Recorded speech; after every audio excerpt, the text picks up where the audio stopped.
So with that, we should be able to upload for you. Once this session is over, we shall upload for you the points.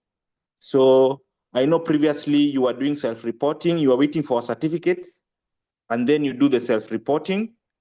And we have already made a communication to that regard that you don't need to self-report. Once you attend with your correct details, specifically your ID number and the KLTB registration number, we feed in this directly to the KLTB portal. And what you will do is that you will only log in and track and see if truly we reported for you. So in that regard, this process began in our last webinar. And therefore, if you attended our previous webinar, you can be able to log into the KLTB website. In this case, use your details to log in and just check. We have already uploaded it for you. That notwithstanding, we had a few practitioners who did not write their correct KLTB regional numbers or their correct email addresses. And as a result, we have not been able to report for them. We have sent you individual emails. Kindly ensure that you respond to that email by providing the correct email and the correct KLTB registration number to allow us a report for you. We acknowledge that the self-reporting was a bit, cumbersome for most of us. And even for some of us, most of those that were self-reported have not been approved. So we are now past that stage, and we thank you for that. Also, later today in this presentation, we shall be able to have KLTB officials to be able to just answer your questions and to explain to you exactly how this works. So at this point, allow me to introduce our today's guest. And I'm hoping that you are able to see the screen, all of us. So our today's guest is Joseph Ojwang. And Joseph Ojwang holds a bachelor's degree in medical lab sciences and a master's degree in the same. And Joseph Ojwang comes from us from Kisumu West. He's the sub-county medical lab coordinator for Kisumu West in Kisumu County. And with that introduction, ladies and gentlemen, I will be your moderator, Frederick Obade, and we shall be glad to enjoy the presentation together. Otherwise, I want to take this opportunity to welcome Joseph. Joseph, if you can hear me, you can go to presentation mode and proceed. Joseph? Yes, I can hear you. Okay, very well. I'm Joseph. I don't know whether you can see my presentation. Yes, can you take it to presentation mode kindly? Okay, this one. This one. Are you able to see that? Yes, I'm saying you just take your slide to presentation mode and then we proceed. Are you able to see whatever I've projected? Yes, please, proceed.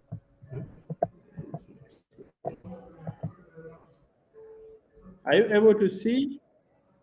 Yes, just move the slides and now proceed. Are you able to see that? Yes, please just proceed.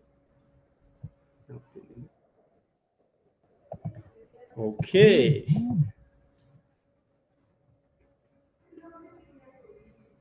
Okay, so good evening all. Good afternoon, sorry. Good afternoon all. As you have heard, are you getting me? Are you getting me? We can get you clearly, Mr. Joseph. Just proceed. Yeah, we can hear you clearly. Okay, Can you thank proceed? you, thank you so much. If you can hear me, that's okay. I'm Joseph Ojuang. Joseph Ojuang is a medical laboratory officer from Kisumu West, coordinating laboratory services within Kisumu West. So for today, I want to take you through rapid HIV testing algorithm. That is what we want to discuss today. And our learning objective for today will be, by the end of the module, we are going to identify approved tests in the new algorithm. That means that we have a new algorithm that is in place, and we should be using that particular new algorithm. Apart from that, we are also supposed to understand the sequence of events in the 3-test algorithm, and also to determine the HIV status based on the 3-test algorithm. So those are the main objectives that we want to measure on this particular afternoon. Okay. Concerning National Rapid HIV Testing Algorithm, this algorithm usually involves a combination of several tests, and not just tests, but appropriate tests that are designed to help us test our client. And the tests usually are supposed to be done serially, and that means you do one at a time. It's not like performing several tests at a go, but you do one at a time. Then again, we should also make sure that we follow the sequence of the algorithm, and we should never interchange the test. Maybe the test 1 or assay 1 should be started with, and not assay 3. So we must make sure that we follow the sequence of tests in the new algorithm. But again, we should know some of the attributes of the 3-test algorithm. What do I mean by attributes? Attributes are just characteristic of the 3-test algorithm. Like we have test 1, we have also test 2, and also we have test 3. But for test 1, what we need to know there that it has a high sensitivity, or a sensitivity value of greater than or equal to 99%. And what does it mean by sensitivity value of greater than 99 or equal to 99%? That means it has ability to correctly detect the presence of HIV antibodies, and that those are the true positive. And also, test 2 has a specificity value of greater than or equal to 98%. That means it has ability to correctly identify the absence of HIV antibodies, and those are the true negatives. Then again, we have the test 3. Test 3 also have a specificity value of greater than or equal to 98%. And this test 3 is also very, very much important because it increases the positive predictive value of the algorithm to about 99%. So these are the tests that we are going to use here. But this, we are going to give them specific name. Like now, test 1, test 2, then test 3. They have specific name, as we shall see as we continue. Okay. So according to the national approved rapid HIV test, as I've said, we have test 1, we have test 2, then also we have test 3. For test 1, include, the kit name is TrinScreen HIV. Test 2 is one step, but again, test 1 also we have the standard queue. Where do we use this particular test? For example, where do we use the TrinScreen HIV? So for the TrinScreen HIV is used for all general population, more so from ages 18 and above, but except where standard queue is not used.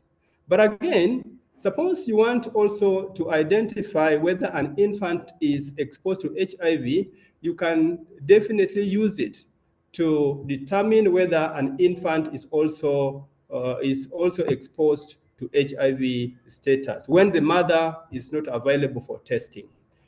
That is those are the ways in which you can use the TrinScreen. But again, also we have the standard queue. Standard queue is used as a screening test, yes, for all pregnant women presenting for the initial test at ANC in any trimester, including labor and delivery. So that is one way, one purpose of that particular test kit. But again, it is also used in all pregnant women presenting themselves for a third trimester and had negative HIV or syphilis test results during the first trimester. So that is also another condition in which you can use that standard queue. Then the third one, all breastfeeding women presenting for the first time in the postnatal period and were never tested during ANC, labor, and also delivery. Then in another instance, we can as well use it when a partner accompanying pregnant women for the first time during ANC, labor, and delivery, or postnatal period. But again, we can as well use it for retesting for HIV. Then we have test 2. Test 2 is usually the one step. One step is usually a confirmatory test and used when you have a trin screen or standard Q is positive. So it is used to confirm the test 1, which is either trin screen or the standard Q. Then again, also we have test 3, but test 3 usually is a fast response. Also, it confirms the test 2 and also confirms test 1. So those are the test kits, and those are the ways in which we are supposed to use those particular test kits. Okay, so I want us to take us through testing in a non-PMTCT setting. In non-PMTCT setting, what are we supposed to use in non-PMTCT testing? So in non-PMTCT testing, you can have first tester, but again, suppose first tester gets a positive result, then we'll also have the second tester. So, but now let us start with the first tester and see what usually happens at the first tester. So at the first tester, this is the algorithm that the first tester is supposed to use. So is supposed to use the trin screen, but trin screen, we usually have outcome. You can either have reactive or non-reactive. So if it is non-reactive, in this case, you refer the client, you report as negative, yes, but you refer the client for preventive services. But now, if it is positive or rather reactive, you go to one step, you go to one step. Again, one step has got two outcomes. It can either be reactive or non-reactive. But now let us take the case of reactive. Suppose it is reactive, you will go to first response. Then again, suppose first response is also reactive, you will report as positive and refer to second HTS provider, more so if it is at the CCC. But again, first response can as well have an outcome which is non-reactive. If it is non-reactive, remember from transcript, it is reactive, one step reactive, but now you have a first response as non-reactive. So this one you report as inconclusive and should be retested after 14 days. After 14 days. Then again, you can as well have trin screen to be positive or reactive, but you do the one step, and one step gives you non-reactive. In this case, you are supposed to repeat the trin screen. You repeat the trin screen. But again, the trin screen can as well have two outcomes. It can either be non-reactive.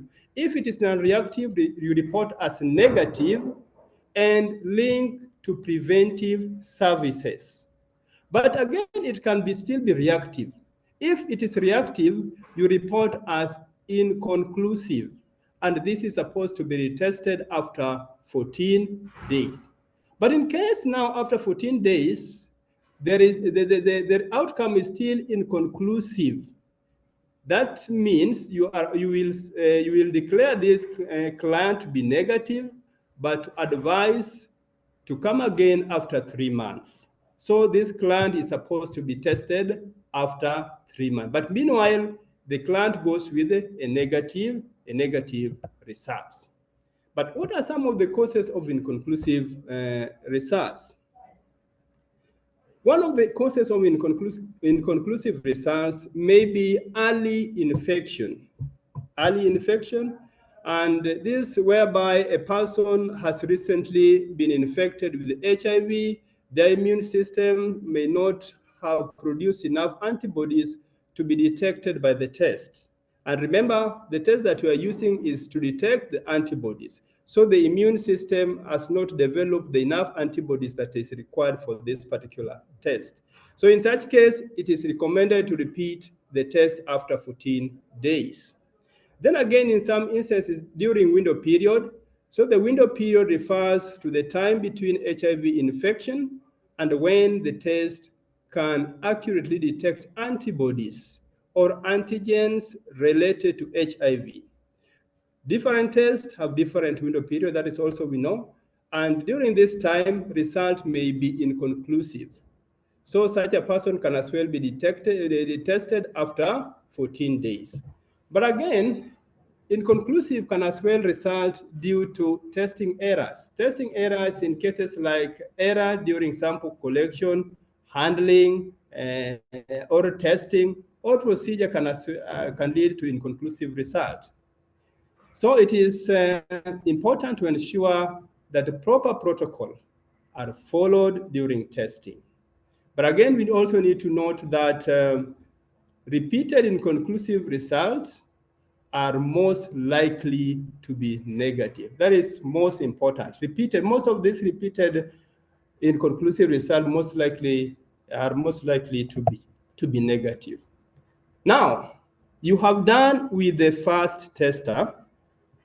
Maybe the first tester has the twin skin positive, one step positive, then also we have the first response positive. This client is supposed to be declared positive, and the client is supposed to be referred to the second tester. So the purpose of the second tester here is to verify whatever the first tester has done. So before this client is referred for ART treatment, the result should be verified by the second tester. So that is the work of the second tester. But again, with the second tester will also start with the twin screen. They will start with the twin screen. Then suppose we will have the two outcomes here. You can either have reactive or you can also have non-reactive. But if you have reactive, then you will perform one step. But again, one step can as well be reactive or non-reactive. But suppose it is reactive, you are supposed to perform the first response. But again here, you can as well get an outcome as reactive or non-reactive. But if it is reactive here, this one you report as positive and refer to initiate ART. That is that arm where you are going to initiate ART. But again, you can perform the twin screen, then twin screen is non-reactive. In such case, you report as inconclusive. If it is non-reactive, you report as inconclusive, and this is supposed to be retested after 14 days. But again, you can test the twin screen reactive, one step reactive, but first response is non-reactive.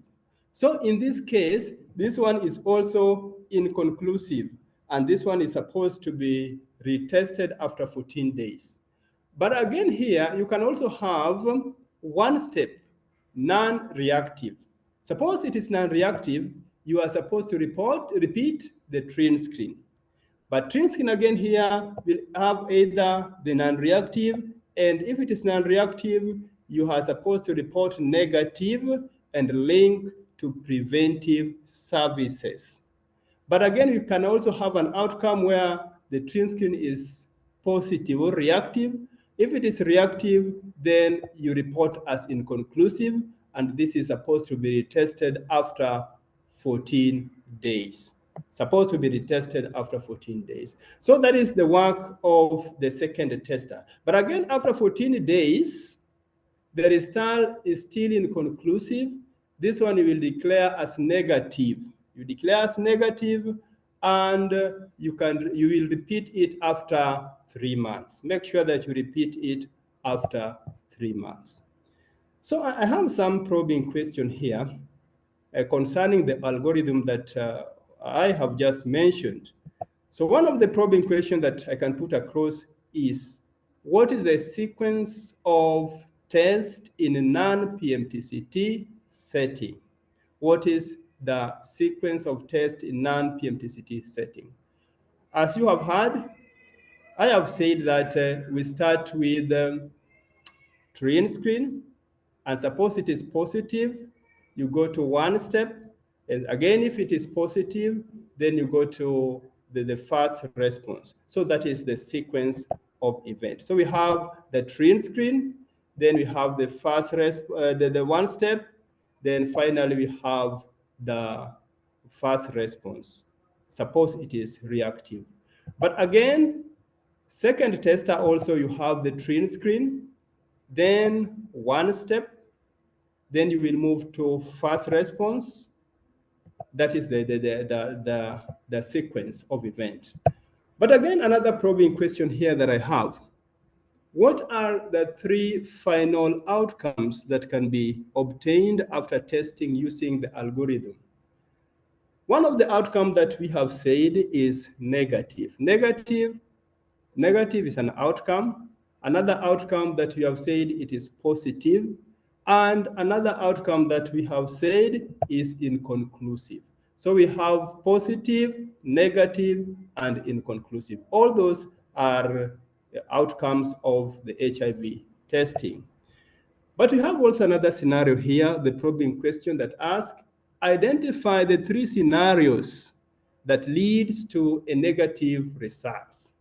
What are some of these 3 scenarios that can lead to negative result?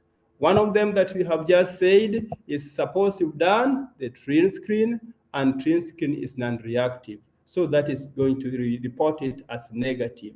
And again, we say that we link it to preventive services. That is in tester 1. Tester 1, the first tester. So train screen non-reactive, you report as negative. So that is one scenario. Another scenario, if train screen is reactive, one step is non-reactive. Then you repeated the train screen, but it is non-reactive. That is also another way in which you are going to report this as negative. So that outcome will be negative and report and link to the preventive services. So we have for tester 1, train screen, reactive, one step, non-reactive, train screen, non-reactive, that is negative. But again, also we have train screen, non-reactive, that is also negative. But what about tester 2? Tester 2, you can have the train screen, reactive, one step, reactive, non-reactive, sorry, one step non-reactive, then you have repeated the train screen, then train screen is non-reactive, that is also negative. So in that case, you link to preventive services. But again, also you have, so that is the only one in second tester. That is the only one in second tester. So this is also another question, and the question is asking, what is the difference between discrepant or discordant result and inconclusive result? So this is the discrepant result. Discrepant result or discordant result is when 2 tests, for example, train screen and one step, yield different result. So those are the discordant or discrepant results. But what about the inconclusive? Inconclusive is an outcome following various testing sequence in the algorithm, e.g., train screen, reactive, screen reactive, then you go to the one step non-reactive, then you repeat train screen non-reactive. So that is a or rather that is an inconclusive result. Then again, another probing question can be this, that identify the scenarios that leads to an inconclusive result. If we start with the first tester, one of the scenario is where you have the train screen is reactive, one step is reactive, then fast response is non-reactive. That one you report as inconclusive. That is inconclusive. But again, also you can as well have train screen reactive, then performing one step, it is non-reactive. Then repeating train screen, it is reactive. That also is reported as inconclusive. And we've said that inconclusive should be done again after 14 days. So you give the client a TCA of 14 days. So for the first tester, you will have train screen, reactive, one step, non-reactive, then repeat train screen is reactive. That is inconclusive result. But again, we say that sometimes you may also have train screen reactive, one step reactive, but also you can have finally fast response non-reactive. That is also inconclusive result. But for the second tester, at what instances can we get inconclusive result? At the second tester, you can have the train screen, but if it is non-reactive, train screen non-reactive, that one you report directly as inconclusive, and this should be retested after 14 days. But again, at second tester, the second tester perform the train screen, then it is reactive, perform one step, then it is reactive, then performs the first response, it is non-reactive. So that one you report as inconclusive, and this is supposed to be retested after 14 days. But again, we also have said here that all the inconclusive results that after 14 days should as well be repeated after 3 months. But meanwhile, the client is regarded as negative results. There is this also probing question that is asking, tester one gets a conclusive positive result. On retesting for initiation to treatment, tester two gets fast response, gets a train screen non-reactive result. So this is the question. What is the final status given to this client? So this client, the final status is inconclusive. But again, if it is inconclusive, can this client be initiated to treatment? So in this case, this client cannot be initiated to treatment. But again, what happened next? So this client is requested or advised to return after 14 days for retesting. And also, meanwhile, you must make sure that the QA procedures and all other things are put in place. Then again, another probing question that somebody can ask, what are some of the reasons for request?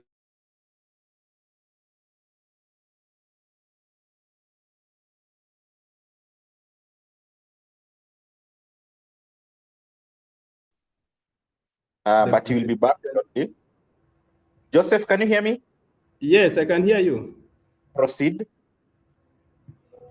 Sorry, okay. Sorry. This is another probing question that says, what are some of the reasons for requesting the client to come back for retesting? So we have said that you do retesting because of inconclusive. This is majorly because of the antibody concentration may be very low. So the kit might have not picked the antibody. So that's why you may do that. So you give it time for the antibody level to increase to a detectable level. Then another question somebody can ask, a client return for retesting after 14 days and get the same result. That is inconclusive. What happened next? So we say that this client is considered negative and requested to return after 3 months for retesting. Yeah, so that is about the non-PMTCT setting. But again, also we have the PMTCT setting. PMTCT setting, what usually happens in the PMTCT setting? So this is about the dual HIV syphilis testing in PMTCT setting. So PMTCT setting also we have the first tester and also the second tester. So the first tester will start with the standard queue. As you can remember, we said that this is also a screening test. We start with the standard queue, but standard queue can also have two outcomes, either positive or reactive or non-reactive. Now, suppose it is that is the arm of HIV. But again, also we need to know that the standard queue has got an arm of syphilis. Also, we are going to see how we can as well perform syphilis using the same standard queue. So if it is HIV, now you can have non-reactive. If it is non-reactive, you report that as negative and you link to preventive services. But suppose again it is reactive. If it is reactive, you get to one step. You confirm it with one step. But again, one step can as well be positive or reactive or non-reactive. If it is reactive, you get to first response. First response can as well be reactive or non-reactive. If it is reactive, then you report positive and refer the client to the second HTS provider. But again, you can start with the standard queue, reactive, one step, reactive, fast response, non-reactive. So this one you will report as inconclusive, and this is supposed to be retested after 14 days. But also you can also have an instance where standard queue is reactive, one step is non-reactive. If one step is non-reactive, you are supposed to repeat the standard queue. Then again,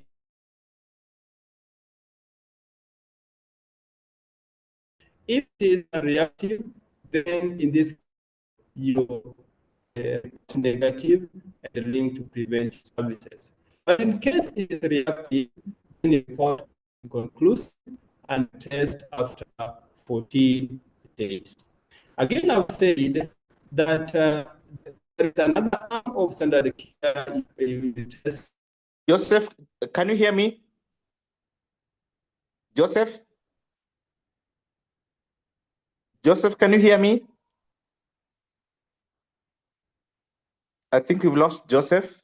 You report positive and treat Joseph, can you hear me? syphilis. Joseph? Then again, Joseph, yes. We are not able to see your screen. You're not able to see. We are not able to see your screen, and also work on your internet connectivity seems to be an issue, so that we are able to hear you clearly. We lost you, and we're also not able to see your screen. Kindly project your screen. Okay. From the beginning, was it from the beginning? Just project from where you are right now and proceed. Okay. Let me just try to do something here. So as he's doing that, those of us who are joining and maybe you missed the announcement, this webinar is KLTB accredited, and as a result, you can attract 3 CPD points. And in the past, you were doing self-reporting, and we've been able to integrate. And as a result, we shall report for you. So you only need to attend and ensure that you filled in your correct details. That is your name, your email address, your phone, your ID number, and then we shall be able to report for you. So once this webinar is over, we shall just do a few quality assurance checks, and then maybe tomorrow just log into the KLTB portal and see if it is reflected. So once again, for you to be eligible, you must have paid, and also you attend at least 60% of this webinar. Joseph, are you able to project? Are you able to see it? Not yet. We are not able to see it. Okay, let me just do something if at all. So as it's doing that, I was saying that ensure you attend at least 60%, and then you shall be able to just log into the KLTB portal and see your points have reflected. Once again, we know that here we have others who are non-KLTB registered. We shall send certificates within 24 hours for those who have attended. So, John, are you able to project now? I don't know whether you can see it, Ama. You cannot see it? Okay, we can see it, but can you able to go to presentation mode? Okay. Okay.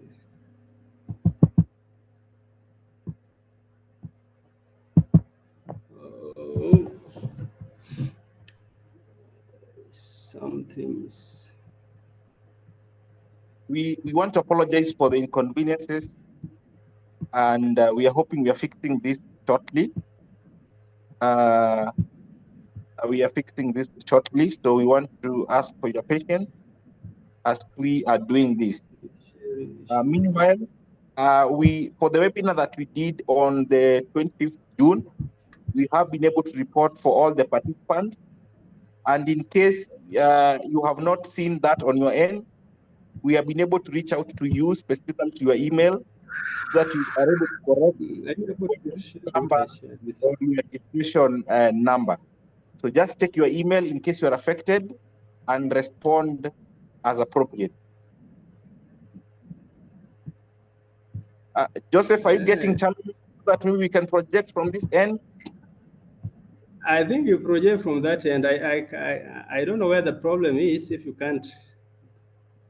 Can you project from that end, kindly? Are you able to check the slide number? Yes, the slide number, I can check the slide number. The slide number 29.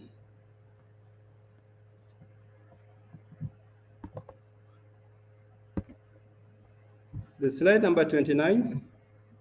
But it's back now. You can proceed.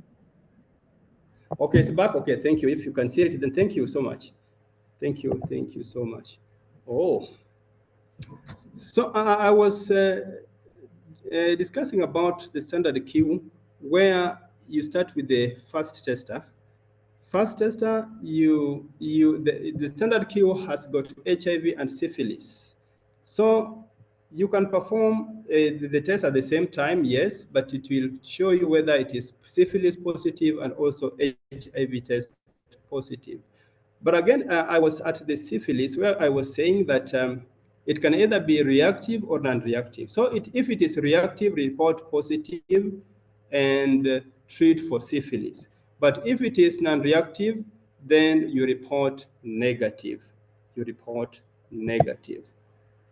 Then we should as well note this few fact that for syphilis, do retesting, we may not require retesting for syphilis. So no requirement for syphilis retesting by second tester. So after the first tester has done the standard queue, the tester will not use the standard queue. The second tester will use another kit, and this is the train screen.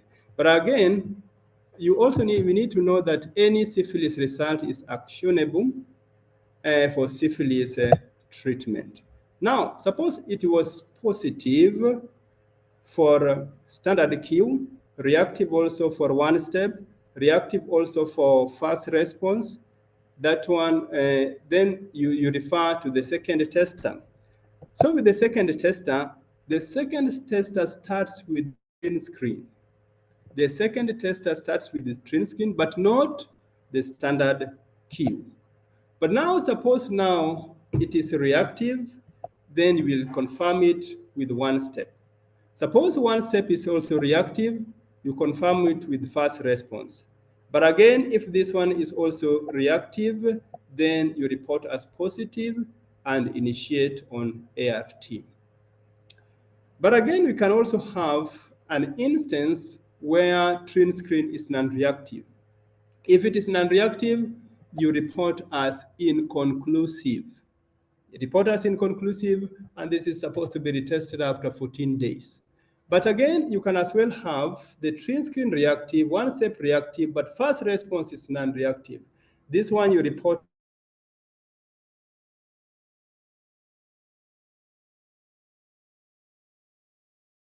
TrinScreen reactive, one-step non-reactive. This means that you are TrinScreen. But TrinScreen, again, you can have non-reactive result, or again, you can have reactive result. If it is non-reactive result, then report that as negative and link to the preventive services. But again, you can have reactive. If it is reactive, you report as inconclusive. And inconclusive should be retested after 14 days. You retest that after 14 days. And again, if it is inconclusive after 14 days, you report negative and advise the client to come for testing after 3 months. So that is what we are supposed to do in PMTCT testing with tester 1 and tester 2. So these are some of the probing questions that somebody can as well ask. And one of the questions is, what is the sequence of tests in PMTCT testing? So PMTCT testing here, the first tester starts with the standard queue. So you start with the standard queue. Suppose it is positive, you go to one step. Suppose one step is positive, you go to first response. Suppose first response is positive, you report as positive, but you send to the second HTS provider. So that is one sequence with the tester 1. But again, you can as well have tester 2. Tester 2, again, you start with the TrinScreen. Tester 2, I said, we start with the TrinScreen. If it is reactive, one step. You go to one step. If it is reactive, go to first response. If it is reactive, you report positive, and this is supposed to be initiated on ART. This is another probing question that says, what can be used in the absence of standard queue? In some instances, we may not have the standard queue in PMTCT setting. So in such a case, you are supposed to use the TrinScreen. So you are supposed to use the TrinScreen, but you should also note that TrinScreen does not test for HIV, does not test for syphilis. So this will require that syphilis is tested somewhere. Then again, this is also another probing question that says, what are some of the scenarios that you get and in conclusive results? So in conclusive results, you can get when you have the standard queue reactive, one step non-reactive, and the standard queue still maintained to be reactive. So that one is inconclusive result. Or rather, you can have standard queue reactive, one step reactive, but first response is non-reactive. First response is non-reactive. That one is also, we refer to it as inconclusive. Or again, in second tester. Second tester, where you have TrinScreen is negative. TrinScreen is negative. That one you will definitely record it as inconclusive. If at all the second tester gets TrinScreen to be negative. Then again, there is also another probing question that says, when is a client requested to come back for retesting after 3 months? So in this case where you have done the testing and the client is still inconclusive even after 3 months, then this one you will refer this client to their categories. maybe it's a general population. So if it is a general population are usually tested after 2 years. So you take them to their particular categories where they're supposed to be tested. Then another question that again somebody may ask, is the third assay a tiebreaker? So this one I want to say that third assay is not a tiebreaker, but it is a confirmatory test. It usually helps rule out false positive. It will help to rule out the false positive. Then again, if someone has been tested with the second test algorithm and is confirmed positive, do we need to be tested again with the 3-test algorithm? This one we say no, they don't need to be tested again with the 3-test algorithm. So you say this is no, they are tested again based on the current eligibility criteria. So these are the key messages that are very, very much important, and we just discussed all about this, that all tests, that is test 1, test 2, and test 3, must be available before testing. So when you want to start testing, make sure that you avail all these tests. Don't start testing when, for example, you don't have the 1 step, or for example, you don't have the fast response. So make sure that you have test 1.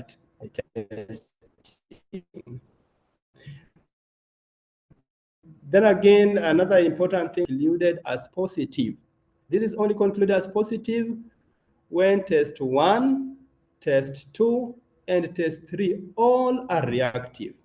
We cannot say that maybe test 1 and test 2 are reactive, then we conclude that this person is reactive. It must be all the test 1, test 2, and test 3 are reactive. That is when you can declare this person to be positive. Then again, only those conclusively positive for test 1 and test 2 are initiated. For tester 1 and tester 2 are initiated into ART treatment. So even if the tester 1 gets a positive result, this must be verified by tester 2. Without being verified, we cannot say that now let us initiate this client on treatment. This must be verified. So we must have tester 1 and tester 2 in our facilities. Then again, inconclusive result should be retested after 14 days. This one we've talked about it severally. So make sure that inconclusive results are tested after 14 days.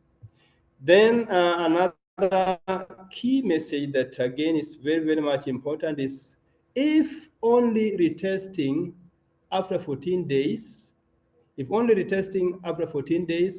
the results are still inconclusive, the status is reported as negative, and the client is requested to retest after 3 months. So that is very, very key. So that is all that I would have wished to share with you. Otherwise, thank you so much. Thank you so much, Joseph. This is wonderfully done. And I think you have excellently executed this. So many accolades from, I think, must be your students who say, Mr. Juang was my lecturer, and a lot of positive energy from the participants here. And I want to thank you as we delve into a few questions that have been raised with the participants here. So I want to just bring in a few questions that I can see that are repeating themselves. Yes. Maybe I can go with the first one. Juliet Malumbe. What's with pregnancy that it has to be tested with the standard Q rather than train screen? And the second question,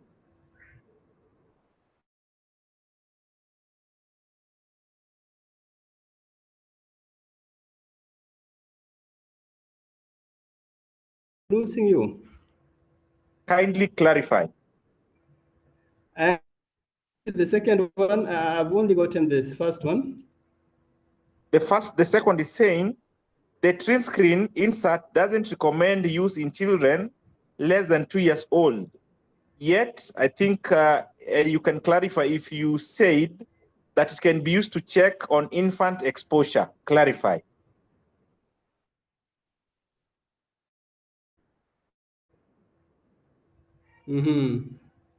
That's all?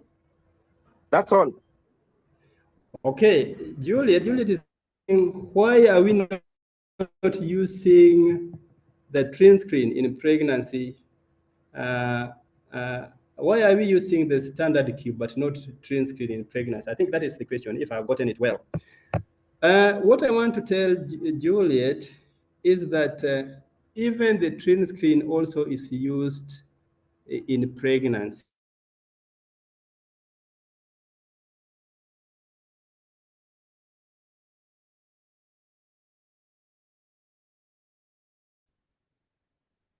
TRIN screen.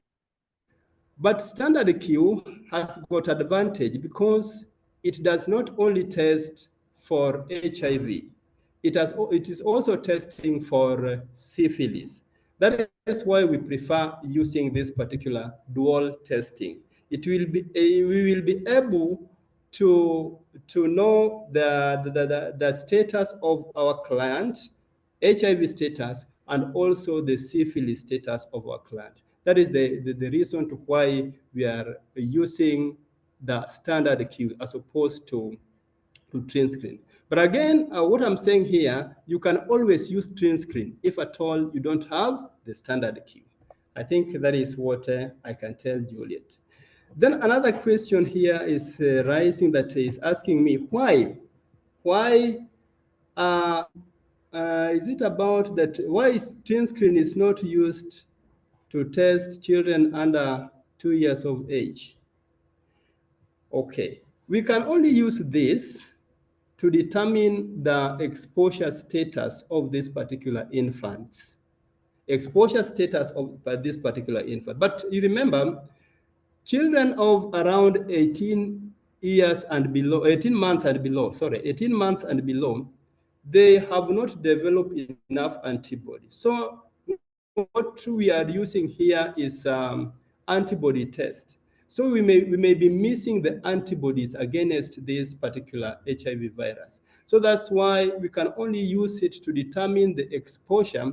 But these antibodies that we are determining from the infants are the mother's antibodies.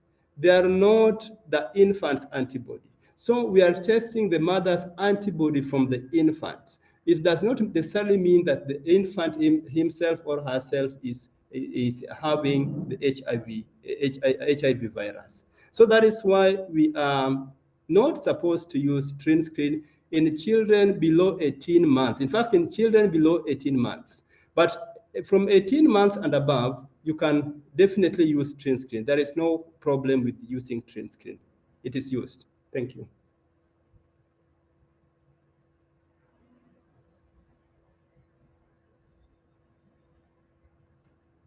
Am I still online? Yes, you are online. I'm saying I'm bringing in the next question. Okay. And this is from Eunice. Eunice Oinga. Yes. And Eunice Oinga is asking,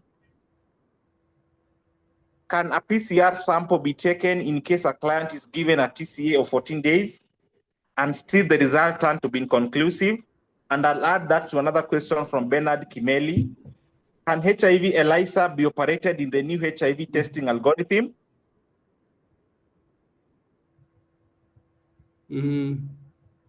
Okay, Oinga Eunice, thank you, Oinga, for tuning in. I think we've worked somewhere.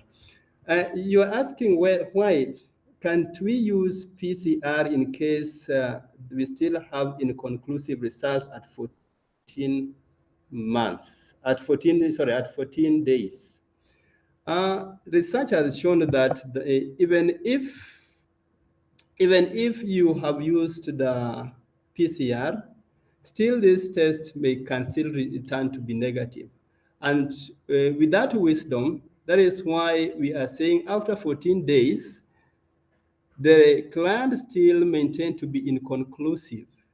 Then we are supposed to declare this client to be negative. And again, we can still do the retesting after 30 days.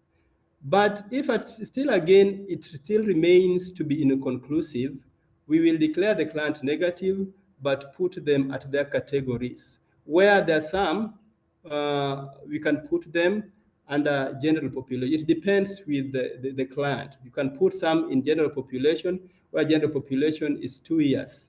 So you can do the testing after 2 years. And that's why we are not using the PCR.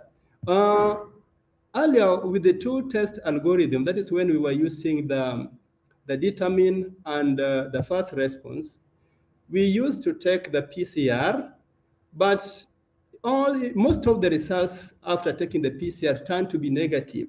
And that's why we saw it wise that we can use, we can give a TCA, and probably these people are negative. Another question is about ELISA. Why are we not using ELISA? If I got it right, why are we not using ELISA in this particular algorithm? Okay, as per now, this is the rapid test method, and this is what the government has approved as per now. Maybe other techniques will be brought on board, but as per now, this rapid test is what we are using to determine the HIV status of our individual. But I don't dispute that ELISA is not a good technique. It's just a very, very good technique. But what is approved as per now is this particular rapid test. Yes. I think there is a general, there are many questions here that are speaking about the same thing. I'll read them and then you can answer them as one. Geoffrey Cheriot, if tester 1 and tester 2 become positive, why go to the third tester instead of reporting positive? The same, I think it's the same school of thought from someone here who is saying, previously it was determined, then first response. What if I test screen screen? I skip one step and do first response. What is different in those three testers in terms of detecting actual positive? And then, so I think there's a general question here, why go the three-way instead of the three-tier? And maybe I can read us another one here from another anonymous attendee. Okay, I think you can answer that, but it's along the same line. Joseph?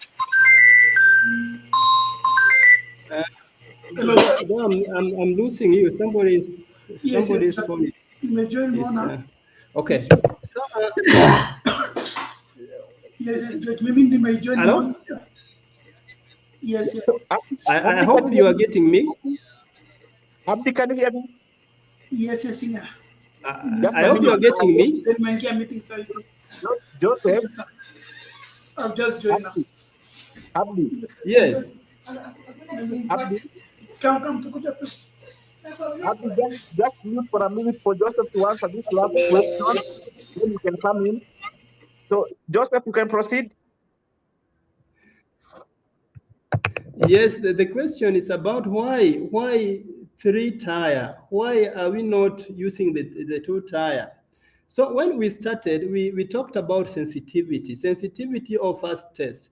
Then we talked about specificity of the second test. Then again, we also talked about the specificity of the third test. So what we are doing here is to increase the positive predictive value. And this is why we are using the three-tier, but not the two-tier. It has been approved that when you use the three tests or the three-tier, the chances of having false positive you limit that chances of having false positive.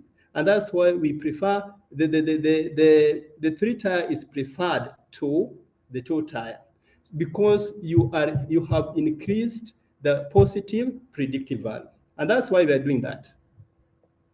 I don't know whether I'm answering the question. I think I have answered that question.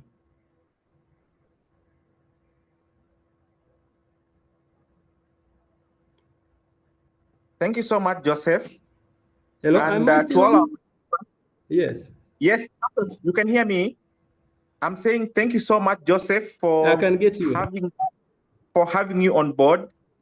And to all our participants, we said that today we should have a guest from KLTB, and he has joined so that maybe he can explain a few of your questions, 1 or 2, and also we can hear from him. So from Mr. Joseph, we want to thank you. We've come to the end of that presentation, and I'm sure we may not cover everything. With the questions are many, but we shall always have more of this session so that we just acquaint ourselves with the current practices.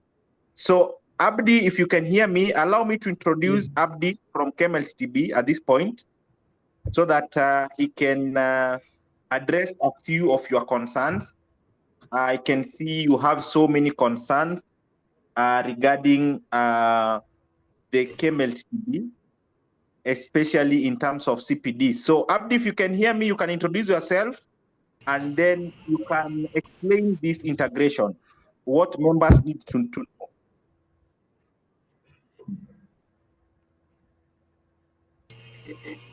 Hello, my name is Abdi from KLTB ICT team. And on the specific, first of all, I really know many people have got the issue of self-reporting. I want to assure them that they are all being checked out for because we really had a lot of them coming in. So there was that bulk and there was also that backlog which we are clearing. And for the henceforth going on forward, they won't be able now to self-report since the providers now have got the criteria whereby they will be submitting the list of all those who attended. And then also there's other concept that is really being advisable.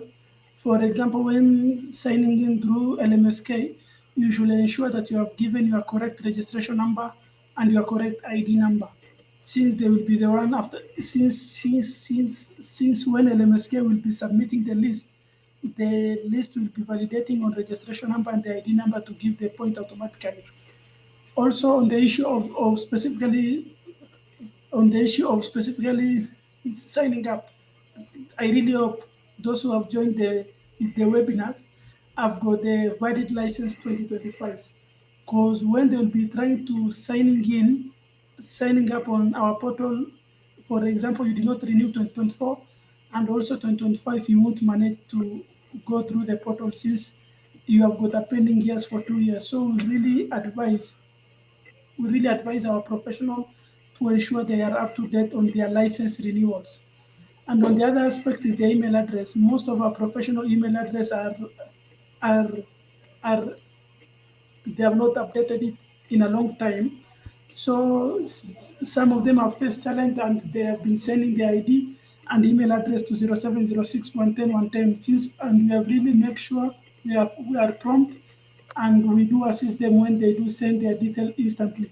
So we'll really request those who send message to the board, let those the one that who can't access the portal, let them be the one who to send the details. But if you have self-reported, you should just be rest assured they will all those points will reflect. Thank you. Thank you, Abdi. Thank you, Abdi. I think you are clear. And maybe I can just read 2 questions here.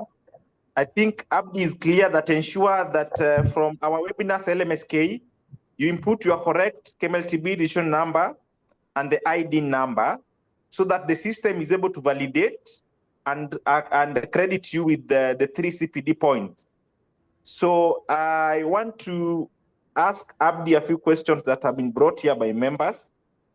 And also Abdi is very clear that only reach out to the contact for KLTB if you are not able to sign up. That is, the email you are currently using is not the email that you used to register for KLTB. I mean, that you registered earlier with KLTB. So those are the people to reach out through the number 0706 110 110. So Abdi, there's a question that if we get more than 50 CPD points this year, will the excess be valid for another year? That is a question. And then the people who are asking about the, I think the submitted CPDs that have not been approved, I think Abdi has answered that. He has said it's work in progress and they are working on it. So the second question, I think many questions, Duke Chwea is asking about the CPD points that were uploaded on the portal are taking too long. I think it's the same thing that Abdi has answered. But I think, Abdi, you can answer the one on those who have accumulated more than 50 CPD points. Yes, Mr. Fred. For the ones who have accumulated more than 50 points, we really want to congratulate you, and we also wish you keep continuing since you are keeping in, you are still learning, and it is known as continuous professional development. But you see now the concept of CPD comes in every year. People need to learn, and every year people need to continue learning. So the CPD that is active is from December to November, because people need to have already done CPD between December and November of this year. And then so once it reaches next year, the CPD goes to zero again for December again to November. So it is really advisable that if you have attained more than 50 points, the minimum CPD points for the board requires is 50. But if you have attained more, congratulations, you can keep on learning. We don't misadvise that you should stop there. And then on the other aspect of the CPDs taking longer, as I've explained, the board had received very many self-reported activities, and we are still in progress of reviewing all of them. They won't expire. They are still within our database. We will review all of them, and all of them will be promptly reviewed. So for those, so I've also read some messages here that you see now this one is work in progress, because this one is a new concept that was introduced by the board. So I will really request most of our members, let's be, as long as you have received the communication from the board that they won't expire, they should be rest assured they will be reviewed. And then on the other concept is, the board is always there to assist. We have got that official number 0706 110 110. For those who are facing challenges logging, signing up to the portal, they should always go there, and they should send us ID, registration number, and the official email that they are currently using. Since most probably their email that they provided, they might have updated it. And then on the concept of the registration number, let it be known, our registration number, it starts with an A0 or B0. It's not BO or AO. Those numbers that are between is zero. So anybody, even when you will be signing up to the LMSK, always ensure you have given your registration number as A0 and the following numbers, based according to the license number. Thank you so much. Unless there is any other additional question. I think that's very clear, Abdi, and that's very well understood. And to our members, what we want to stress is that the CPD points that you had done earlier, Abdi has said, they have not expired. Find time and self-report. For us at LMSK, we began this self-reporting for our participants in our previous webinar, that is on Wednesday. And even this one, we shall self-report for you. We shall report for you. And you only need to ensure that you are able to sign up. So if you're not able to sign up, ensure that you reach out to KLTB through the number that has been given. If you're able to sign up, once we upload for you, you sign in and just check if it has reflected. You just sign in and check if it has reflected.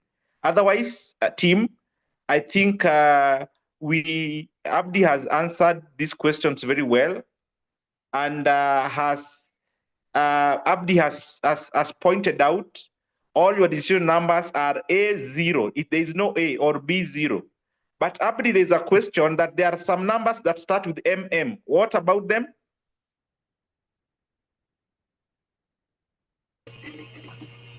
Yes, yes. Hello, Mr. Frederick. For those numbers that start with MM, they might try to sign up on Monday. We will upload their data. And then I have seen a specific question from Mr. Harrison Jeru. He had said, suppose I come with physical certificate, will it still count? You see, the body is trying to automate this process and make it easier. So we really advise no coming in with certificates. It's not advisable and it's not acceptable. That is the reason we have got the portal. So we really request everybody to just accept that we have moved online, embrace the portal, and as we proceed, we will continue upgrading and continue developing more. Because now we are online, we don't own physical copies of the board. You see now, for example, 2,000 people come with the CPD certificate to the board. You see now it will be bringing a lot of, it will be like we are going to the manual way instead of proceeding to the digital way. So we really request our members, let us embrace this process, and also let's learn the concept of being patient. Once you have submitted the CPD, be rest assured the communication is coming from the board, is not coming from anybody else. Be rest assured they will all be reviewed. I really hope so. Thank you so much. Thank you so much, Abdi. I think it's clear. And in case we'll have any further challenges, we want to appreciate, we've come a long way, even for us at LMSK. We began with Google Forms, things like that. We've now with Zoom that is able to track your attendance. And I'm sure this is a process. So let's be patient with both the board and also the same way you are patient with the providers, so that together we can turn around things and do the right thing. Otherwise, from us at LMSK Abdi, we want to say thank you, even as you log out. Thank you so much, Abdi. So to the rest of our members who are remaining, I can see we have a couple of minutes. And in these minutes, maybe Mr. Ojuang, can you hear me? Yes, I can hear you. All right. So we had more questions. So we still have a few minutes.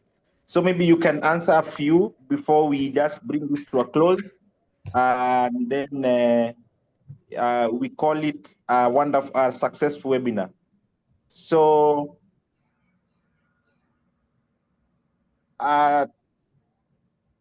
okay, I can see a couple of questions, but I think they've been answered by Abdi.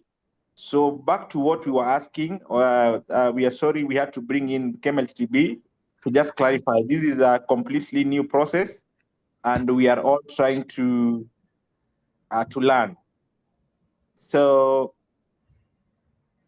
okay, I can still concerns on the KLTB number 0706 110 110. I think that's enough.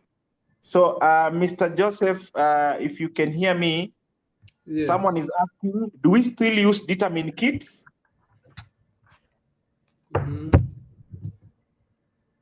No, we don't use determined kits nowadays. It is not. We are not using it. Thank you. I think that is well answered. I think we have the algorithm that is currently approved, and as we have discussed, we have TrinScreen, and then we have First Step, and then we have and then we have first response. So the other question is from, so that now the questions are a bit mixed up. Once for KLTB. Okay. Why is it that this is Enoch? And I think this is a very, very familiar territory. I've also seen this quite, I mean, for some time. For those who come to me and ask me the same thing, Enoch Toroitich, why is it that some standard Q start gives false positive, immediately put the sample? Is it because it's not sensitive? Maybe you can answer that. Why standard Q is not giving correct result? I think, okay. Yes, he's talking about it gives him a false positive. A false positive, it gives a false positive results. Okay, we said that you can have a standard Q positive. Because again, we say that these kits has very, very high sensitivity. They have a high ability to detect the presence of antibodies. And this is why we are to confirm it with a test kit that is very, very specific. And specificity means that is the ability of a test kit to detect the absence of the antibody. And if you have done standard Q, it is positive, you have to confirm it. Confirm it because again, we say it is very, very sensitive. Confirm it with one step. So one step we rule out whether it is really true positive or not. But again, if the one step is negative, that means that you have to repeat the standard Q. So, and this is why now I'm saying that we are having about the three outcome. You can either have inconclusive result, you can have negative result, and also you can also have the positive result. I think I have answered that. Yes, that is well answered. That is well answered. There's also another one from Kenneth Meme. How soon can HIV be detected by a rapid test? How soon is the HIV can be detected? It depends with an individual, because a rapid test, we said that it detects the antibodies. Most of the one that we're using detects the antibodies. But now you realize some individual can produce antibody very fast. The antibody can be produced but to other it takes some times for an antibody to be produced in an individual. And that's why we even said that suppose now you get inconclusive result, you have to give this client a period of around 14 days. Period of around 14 days. During this period, you anticipate that there will be a buildup of antibodies, that at the 14th day, you may get that. But again, we also said that still again, if you have got, it is still inconclusive at a 14th day, you can still again give it a period of about 30 days for the antibody to build up. So that is why we are giving those particular days for an antibody to build up. I don't know whether I'm answering my question, but I think that is I'm answering the right thing. Thank you. Robert, what are the limitations of the national testing protocol or guideline? Unavailable or expensive testing methods, i.e. PCR or ELISA? It's not clear, Ebu, just again? I think I'm just reading the way he has written it. What are the limitations of the national testing protocol? Unavailable or expensive testing methods? And I think by that, I don't know whether he's talking about the ELISA, but ELISA is usually very expensive. The not ELISA, the PCR is usually very, very expensive. So I don't know whether he's mixing up this thing, whether why we are not doing the PCR or other. But again, PCR is usually very, very expensive. That's why, again, we are nowadays don't confirm with the PCR. Instead, we tell the client to come after 14 days for us to do the test again, because again, we are giving the client time for the antibody to build up, so that at 14 days, again, you will be able to detect the presence of antibody, if at all it is present in the system.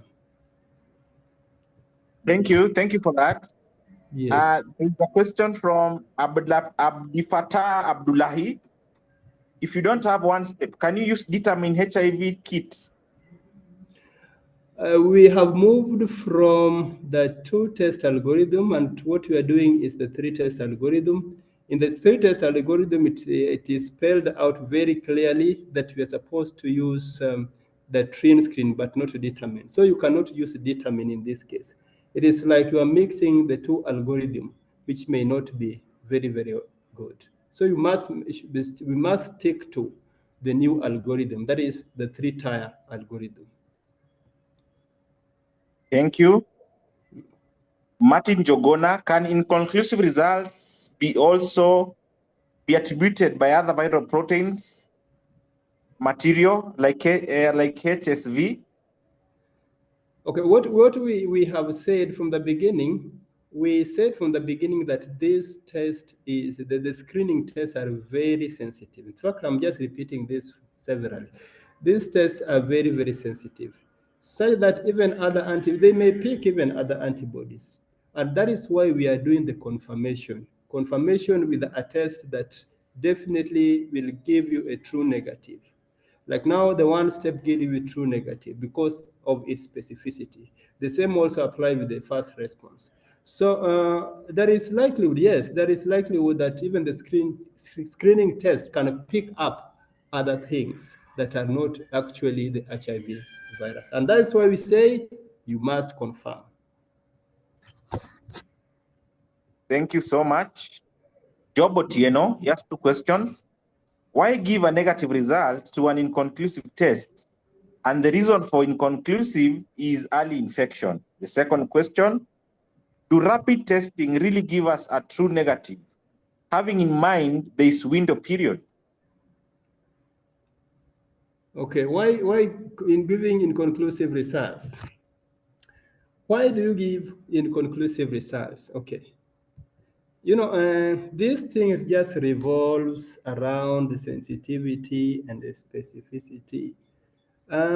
We have just said just some minutes back that the screening tests are very, very sensitive. And again, we have also said that being sensitive means that it can pick other things. And that is why we will give, if at all we have the one step as negative, and then you repeat the same the screening test to be positive, then you will give inconclusive result. Inconclusive result, and again, we also say that repeated on inconclusive result, we declare this as negative. Because again, I have said even earlier that it has been shown that the PCR that we used to take when we get inconclusive results using the 2-tier algorithm, the PCR, most of them turn to be negative. So we think that it is not actually that these people have the virus, and that's why they are turning with the screening test to be positive. It may be other things, and that's why we are now declaring this person to be negative at after you've done a test after 14 days.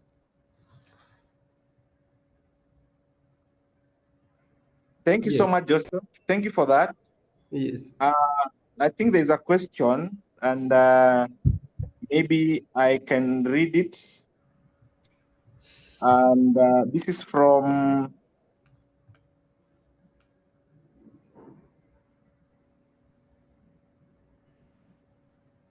for the procedures. I think it means the chat. We shall be able to share that. Duncan Awili is asking, what led to stopping the use of determined testing kits?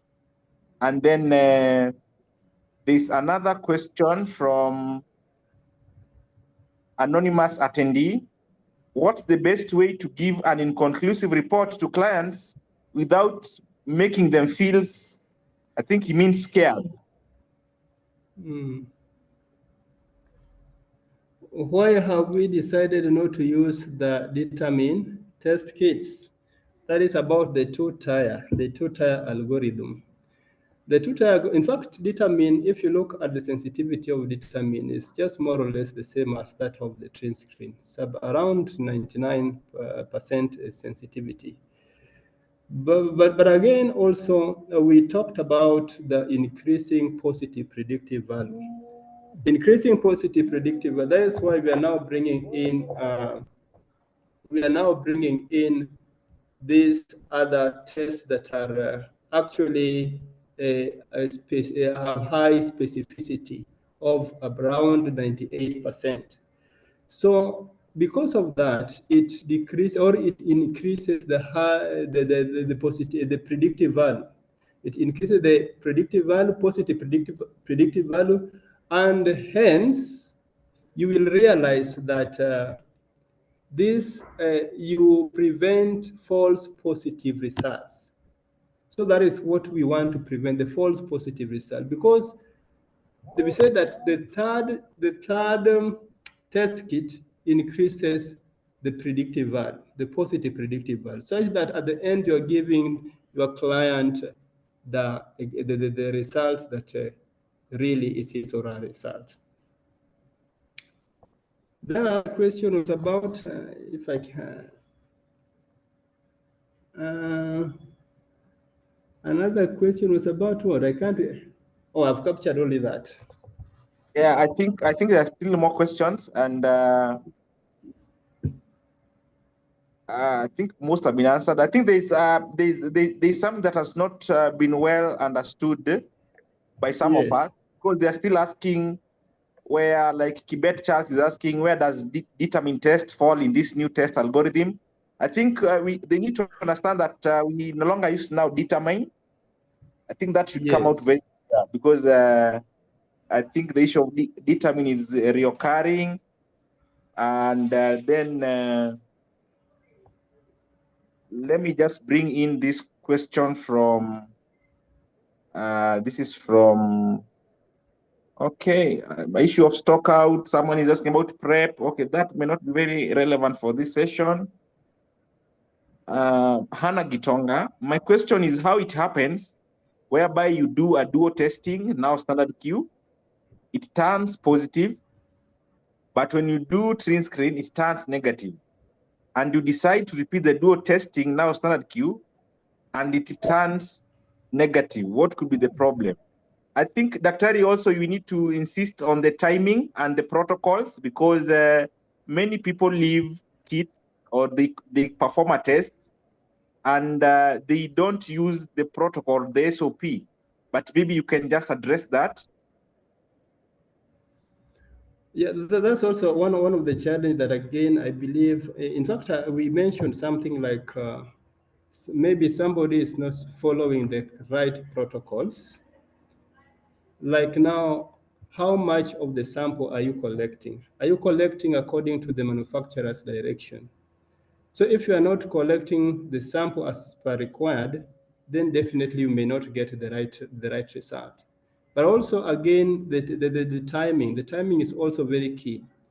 This timing is not standard for all the test kits. You realize that one test kit, like now, for example, we have the train screen that you will only give a time of 10 minutes. But now, if you go to the first response, giving a time of about 15 minutes.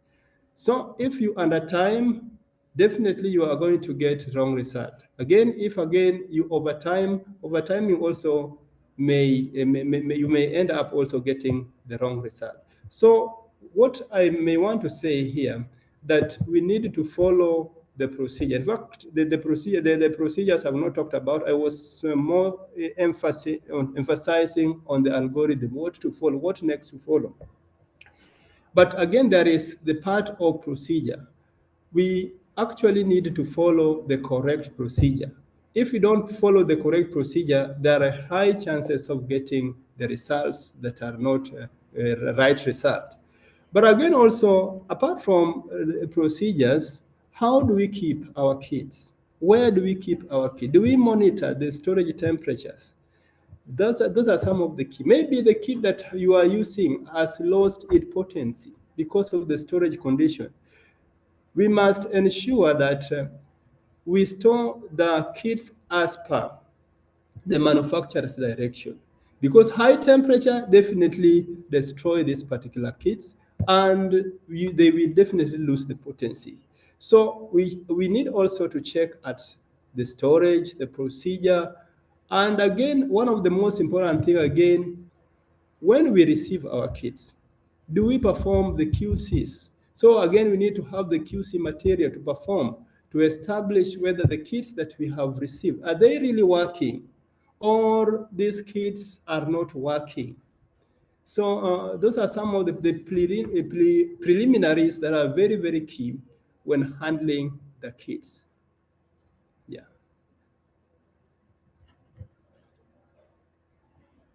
Yes.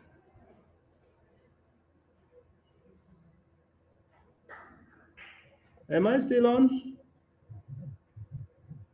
Yes, I can hear you, Joseph. I'm just reading one more from Eric.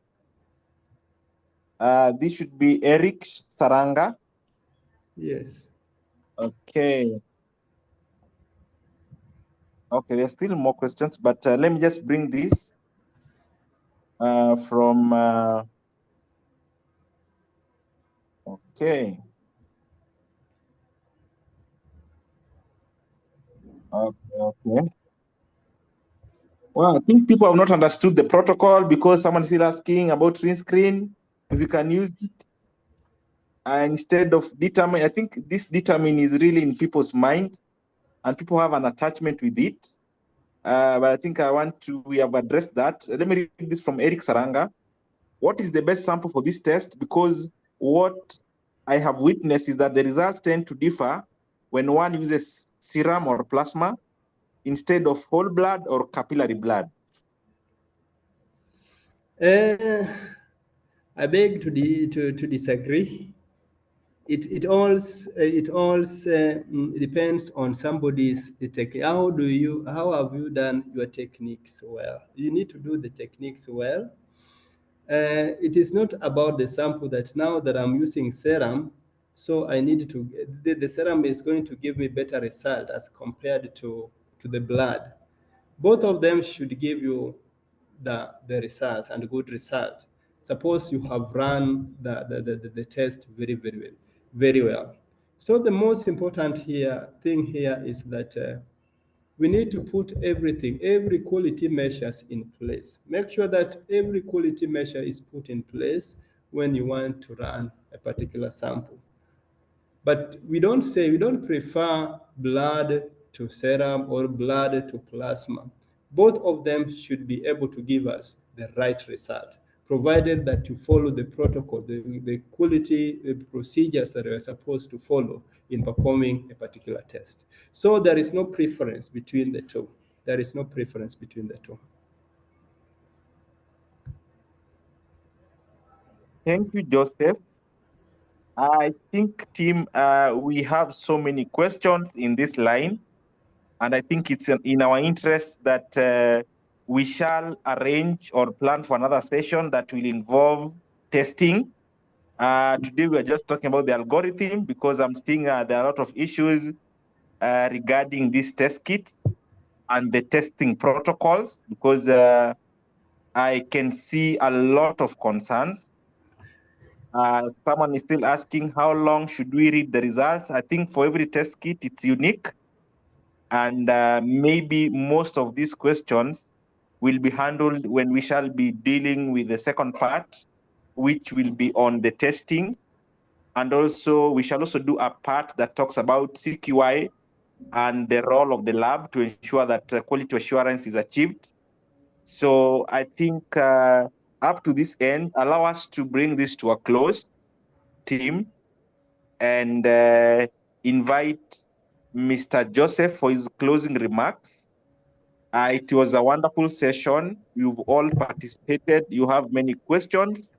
We've tried, and we shall plan for a second session that will touch strictly on testing, because I can see lots of questions. to you, Joseph. Thank you very much, Dr.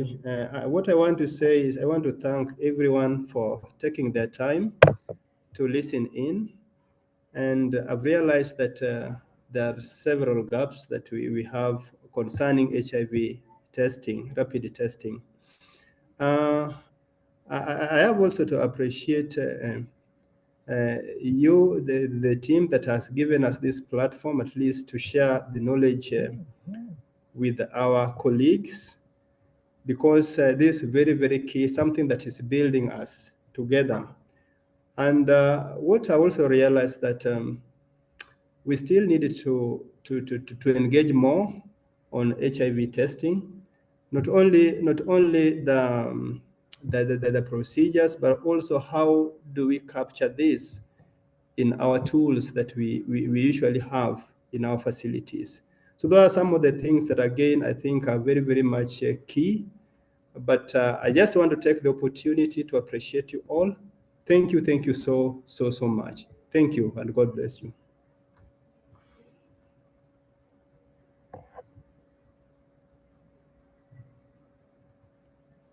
Thank you, Joseph. Yes. And on behalf of LMSK, I want to take this opportunity to thank you for finding time and to prepare to just come and share with us. We don't take it for granted. And until next time, I want to thank our participants for joining in our number. We had a very huge audience today, and we don't take your trust on LMSK for granted. And at this point, allow me to bring this to a close.